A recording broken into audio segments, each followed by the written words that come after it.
I really want to highlight first and foremost is Dillon Brooks. We knew what he could do on the defensive end. He's someone who is completely tenacious, he's aggressive, and he makes the other team think about it themselves because he puts himself in their head.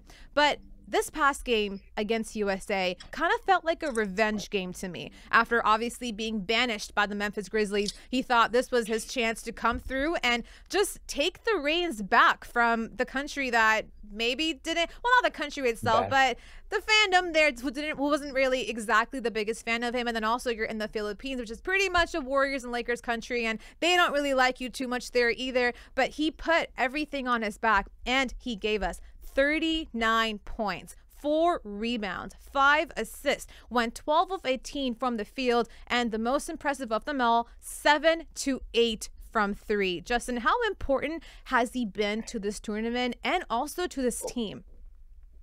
Well, as we set it up at the first game, remember that he could probably run for prime minister and win right now because that's how much of an emotional leader he was for Team Canada. And if you listen to his post-game comments, he said he put in the team group chat that this is the matchup we wanted, we got it, and they took advantage of it. And you mentioned it. You mentioned the numbers, 12 of 18 from the field, 7 of 8 from 3, looking like Steph Curry, right? He had a Steph Curry revelation game.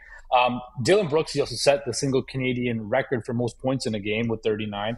I was very impressed with Dillon Brooks this tournament. I know we always see him in the NBA circles and he was clowning LeBron, and like you mentioned, Memphis banished him and kind of blamed all their playoff failures on him when it should have probably been John Morant, who again acted kind of stupid, or not kind of stupid, did act stupid and was gone.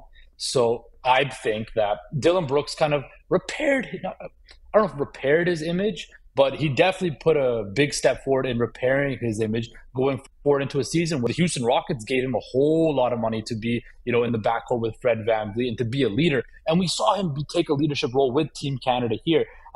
I was very impressed with Dillon Brooks, not only on the defensive side of the ball, on the offensive side of the ball, but most importantly, the leadership and that he brought to Team Canada and that locker room, and the toughness is where we talked about as well, where he was kind of that emotional leader. We saw him, whenever the camera would cut away to Team Canada timeouts or whatever, he was always in the middle of it, talking, encouraging guys, hyping guys up. That is what was very impressive to me with Dillon Brooks. And I think if the Houston Rockets get that Dillon Brooks, that'll be money well spent. And if Team Canada can get the same Dillon Brooks next year in Paris, that is going to be such a big factor for Team Canada going into the Olympics next summer.